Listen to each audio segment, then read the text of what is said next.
First సామ్యూయేలు గ్రంథం 1వ అధ్యాయము తర్వాత 10వ వచనం. అక్కడ దేవుని వాక్యం ఏం చెప్తుందంటే, అన్న అనే ఒక ఆమె ఉన్నది. ఆమెకు బిడ్డలు లేరు. బిడ్డలు లేని కారణాన ఆమె భోజనం చేయటం మానేసింది. భోజనం చేయటం మానేసిన తర్వాత ఆమె భర్త ఏం చేస్తున్నాడంటే, అమ్మా ఎందుకు అన్నం తింటావు, నువ్వు మానేస్తున్నావు, ఏ కారణంలో మానేస్తున్నావు, కాబట్టి నువ్వు భోజనం చేయాలి అని తన భర్త కోరాడు. అయితే ఆమె అంటుంది, మరి నాకు పిల్లలు లేని కారణాన నేను భోజనం చేయటం మానేశాను, నన్ను చిన్న చూపు చూస్తున్నారు పిల్లలు లేరని, కాబట్టి అని ఆ విధంగా ఆమె మరి ప్రభువుని బట్టి ప్రార్థన చేసింది. ప్రభువుని బట్టి ప్రార్థన చేసి ఏలీ అనే యాజకుడు దగ్గరకు ఏలీ అనే యాజకుడు దగ్గరకు వచ్చి, అమ్మా ఎందుకు ఇంతసేపు నువ్వు ఇట్లా బాధపడుతున్నావు, ఎందుకు ఇట్లా నువ్వు ఏడుస్తున్నావు అన్నప్పుడు, అయ్యా నాకు మరి పిల్లలు లేరు కదా, నాకు గర్భఫలం లేదు కదా, మరి అందరూ నన్ను చిన్న చూపు చూస్తున్నారు కాబట్టి అని ఆమె చాలా దుఃఖపడింది. అంటే ఎంత దుఃఖపడుతుంది, చనిపోయే అంత విధానంగా దుఃఖపడుతుంది. ఆ టైంలో మరి ఏలీ అన్నాడు, నీవు అమ్మా నువ్వు కోరినట్టే నీకు దేవుడు బిడ్డనిస్తున్నాడు, మరి నువ్వు సమాధానంగా దావై వెళ్ళిరమ్మని ఆ ప్రభు పేరట సెలవిచ్చాడు. తర్వాత దేవుడు ఆమెకి ఆ కుమారుని అనుగ్రహించాడు. హల్లెలూయా హల్లెలూయా. అలాగనే మరి కృప శాఖని జ్ఞాపకం చేసుకొని కొంతకాలం వాళ్ళు కూడా అట్లనే బాధపడ్డారు. కొంతకాలం వాళ్ళు అలాగనే బాధపడి మరి దేవుని సన్నిధిలో ప్రార్థన చేసినప్పుడు మరి దేవుడు వాళ్ళకి ఆ సంతానం మరి కొరకు, మరి సంతానం కొరకు నాకు కూడా ప్రార్థన చేయమని కోరుకున్నారు. అయితే నేను ఫోన్లో ప్రతిరోజు వారికి ప్రార్థన చేశాను. ప్రార్థన చేసిన తర్వాత మరి దేవుడు వాళ్ళ పట్ల గొప్ప కార్యం చేశాడు. కాబట్టి మరి అలాగనే ఇంకొక వచనం చూసుకుందాం. బైబిల్లో లూకాసు వార్త 1వ అధ్యాయము 46వ వచనం. అప్పుడు మరియమ్మ ఈ విధంగా అంటుంది, నా ప్రాణము ప్రభువును గనపరుస్తున్నది, నా ప్రాణము ప్రభువుని గనపరుస్తున్నది అని చెప్తుంది. సర్వశక్తిమంతుడు నాకు గొప్ప కార్యములు చేసిను, కాబట్టి సర్వశక్తిమంతుడు నాకు గొప్ప కార్యాలు చేసిండు గనక ఇది మొదలుకొని అన్ని తరముల వారు నన్ను ధన్యురాలని అంటారు అని చెప్పింది. చాలా హ్యాపీగా, చాలా సంతోషంగా, చాలా ఆనందంగా మరి ఆమె దేవుని స్తుతించడం ప్రారంభించింది. అలానే కొంతకాలానికి శాఖరికి కృపకు సంతానం లేనప్పుడు నాకు ఫోన్ చేశారు. అప్పుడప్పుడు వస్తామంట వాళ్ళ ఇంటికి ప్రార్థనకి. అయితే వాళ్ళు చాలా ఆసక్తితోటి మాకు సంతానం కావాలని కోరుకొని మరి నాకు ఫోన్ చేసి ప్రార్థన కోరుకున్నప్పుడు మరి నేను కూడా ప్రార్థించాను. ఒకరోజు మంచిగా దేవుడు నాతో మాట్లాడాడు, నేను సంతానం ఇస్తాడని. నాకు దైవదర్శనంలో దేవుని యొక్క వాయిస్ వినబడింది. మరి ఆ విధంగా వాళ్ళ సంతానం ఇస్తారని ప్రభు తెలియజేశారు. మరి అదేవిధంగా కృపకు మరి అదేవిధంగా మరి శేఖర్ను ప్రేమించి వారికి ఒక మంచి కుమారుని అనుగ్రహించారు. అందుకే మనం ఈ దినమున ఈ రోజున ఇక్కడికి రాగలిగాం. హల్లెలూయా హల్లెలూయా.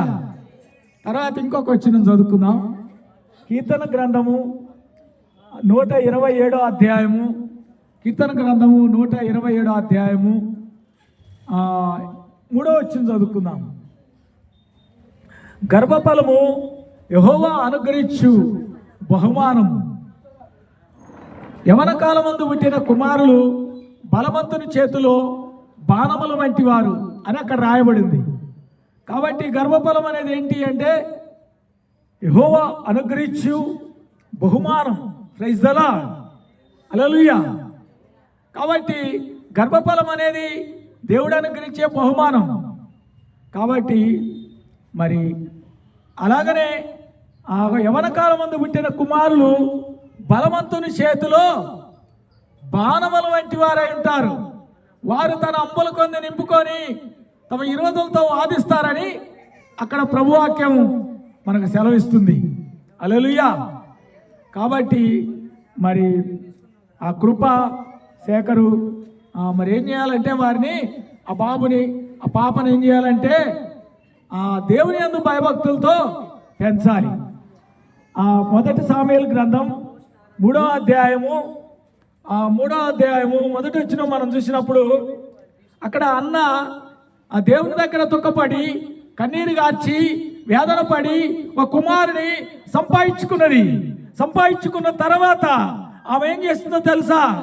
అయితే నేను నా దేవునికి మొక్కుబడి చేసుకున్నాను, నాకు దేవుడు కుమారుని అనుగ్రహించినాడు, కాబట్టి ఆ కుమారుని నేను దేవునికి ప్రతిష్ఠ చేస్తాను అనుకొని వచ్చేసి ఏం చేసింది? దేవుని మందిరంలో అప్పచెప్పింది. అయితే ఆ బిడ్డడు ప్రతిరోజు దేవుని మందిరంలో దీపము ముట్టిస్తూ మరి దీపమును వెలిగిస్తుండగా ఒకరోజు ఆ మందిరంలో పండుకోగా ఆ యొక్క దేవుడు మాట్లాడుతున్నాడు, సాముయేల్ సాముయేల్ సాముయేల్ అని మాట్లాడుతున్నాడు. ఆయన ఇంకా అప్పటికి ప్రభు అంటే ఎవరో తెలియదు. అలాంటి సమయంలో సాముయేలు బాలుడైన సాముయేలు దిక్కున లేచి వెంటనే వెళ్ళి నువ్వు నన్ను పిలిచావు కనుక నేను ఎద్దకు వచ్చాను అన్నాడు.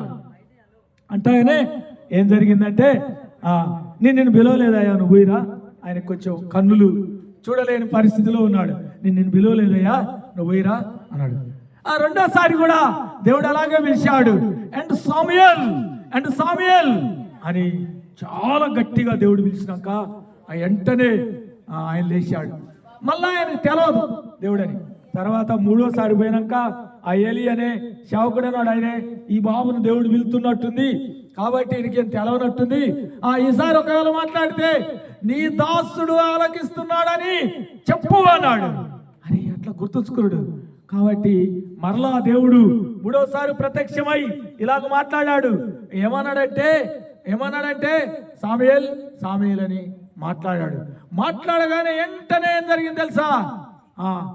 దేవుడు ఆయనతో మాట్లాడుతున్నాడు.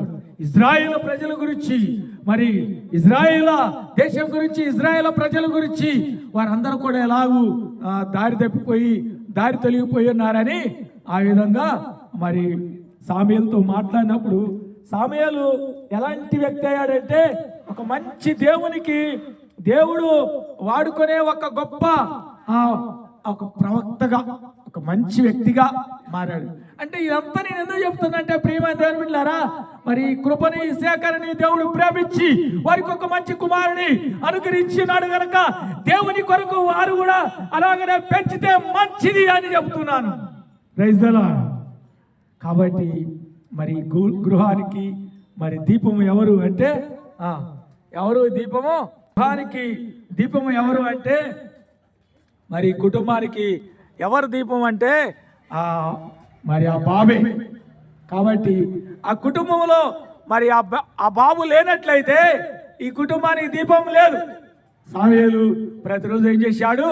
దీపము వెలిగించాడు. హల్లెలూయా. దీపము ఏం చేశాడు? వెలిగించాడు. కాబట్టి అలా కుటుంబమునకు దీపం ఎవరు? ఆ బాబే. బాబు లేకపోతే ఇప్పుడు ఇంట్లో కాలు ఉంటుందా? చెప్పండి. ఎన్ని దీపాలు వెలిగించుకున్నా, ఎన్ని పప్పాలు చేసుకున్నా, ఎన్ని మంది చుట్టాలు వచ్చినా ఆ బాబు లేకపోతే సంతోషంగా హ్యాపీగా వీళ్ళు రాలేస్తామా? కాలేము. కాబట్టి మన సంతోషం ఎవరంటే ఆ బాబే. ఆ బాబుని ఎవరిచ్చారు? గర్భఫలము యెహోవా అనుగ్రహించు బహుమానం. గర్భఫలము యెహోవా అనుగ్రహించు బహుమానం. కాబట్టి ఈ బహుమానాన్ని ఆ అన్న ఏం చేసింది? ఆ బహుమానాన్ని ఈ అన్న ఏం చేసింది తెలుసా? మళ్ళా దేవుడి సన్నిధిలో ఇచ్చింది. దేవుడు ఆ బిడ్డను ఆశీర్వదించి ఏం చేశాడు? చాలా గొప్పగా ఆశీర్వదించాడు. హల్లెలూయా, హల్లెలూయా. చిన్న పాట పాడదాం. నీ వాక్యమే నన్ను బ్రతికించెను, సపలు కొట్టండి. నీ వాక్యమే నన్ను బ్రతికించెను, బాధలలో మదినిచ్చెను, కృపాశక్తి దయాశక్తి వాక్యమై ఉన్న యేసు వందనమా. చిగటగల ఊబి నుండి లేవనెత్తెను, సమతల భూమిపై నన్ను నిలిపెను. చిగటగల ఊబి నుండి లేవనెత్తెను, సమతల భూమిపై నన్ను నిలిపెను. నా పాదములకు దియాయను, సత్యమైన మార్గములో నన్ను నడిపెను. నీ వాక్యమే నన్ను బ్రతికించెను, బాధలలోనే మదినిచ్చెను, కృపతి దయాసే సంపూర్ణుడా, వాక్యమై ఉన్న యేసు. హల్లెలూయా. సరే, చిన్న ప్రేయర్ చేస్తా, మరి కొంచెం నా సాక్ష్యం కూడా చెప్తా. చిన్న ప్రేయర్ చేసినాక చెప్తా. ప్రేమ, నమ్మకం, కనికరం గల తండ్రి యేసుక్రీస్తు ప్రభా, మరి అలాగనే శాఖని కృపను మీరు ప్రేమించి ప్రభా, మరి వారి తల్లిదండ్రులను వారి కుటుంబమును మీరు ప్రేమించి ప్రభా, వారికి ఒక మనవనిచ్చారు, వారికి ఒక మనవరాలను ఇచ్చారు. అలాగే నేను ప్రార్థించినప్పుడు మీరు వారికి సహాయం చేస్తూ వచ్చారు. అలాగే ప్రభా, శాఖని కృపలని ప్రేమించి వారికి ఒక మంచి గర్వఫలము అనుగ్రహిస్తూ వచ్చారు. కాబట్టి వారికి మీ ఆశీర్వాదము, మీ దీవెనలు అనుగ్రహించమని యేసుక్రీస్తు నామములో ప్రార్థిస్తున్నాం తండ్రి. ఆమేన్.